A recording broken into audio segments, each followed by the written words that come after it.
आप लगातार ये खबर सुन रहे थे, लगातार ये चर्चा चल रही थी कि पाकिस्तान और सऊदी अरब के बीच में जो डिफेंस डील हुई है उसमें टर्की भी शामिल होने वाला है। यानी टर्की, पाकिस्तान और सऊदी अरबिया मिलकर एक ऐसा ग्रुप बना रहे हैं, एक ऐसा समझौता कर रहे हैं कि इनमें से किसी मुल्क पर अगर हमला हुआ तो ये मान के चलेंगे कि उन पर भी हमला हुआ है। टर्की वैसे भी पाकिस्तान के काफी करीब आया है और इंडिया पाकिस्तान की जब जंग हुई थी तो टर्की ने पाकिस्तान की खुली मदद की थी। लेकिन अब खबर यह आ रही है कि इस डील से टर्की बाहर चला गया है। बताया यह जा रहा था कि इजराइल और अमेरिका इस बात से खुश नहीं थे कि टर्की, सऊदी अरब और पाकिस्तान मिलकर कोई डील करे। इसका मतलब यह होता है कि अमेरिका के प्रेशर में या फिर यूं कहें इजराइल के प्रेशर में मिडिल ईस्ट के अरब मुल्क जो एक नाटो टाइप का ऑर्गेनाइजेशन बनाना चाह रहे थे, जिसको इस्लामिक नाटो कहा जा रहा था, फिलहाल वो पूरी योजना खटाई में पड़ गई है। कोई इस्लामिक नाटो नहीं बनने वाला है।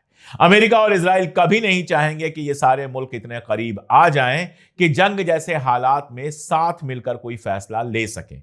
ये चाहेंगे ये हमेशा अलग रहें, कहीं कुर्द लड़ते रहें, कहीं कोई लड़ता रहे, कहीं इस मुल्क की उस मुल्क से लड़ाई होती रहे, कहीं इस फिरके की उस फिरके के साथ लड़ाई होती रहे और मिडिल ईस्ट में इजराइल और अमेरिका अपनी मनमानी करते रहे। और आप जानते हैं कि इस पूरे खेल में सबसे बड़ा रोड़ा कोई है तो ईरान है और इसीलिए ईरान को खत्म करने की, ईरान को कई हिस्सों में बांटने की और ईरान के अंदर किसी भी तरह से दिक्कतें पैदा करने की कोशिश लगातार चल रही है।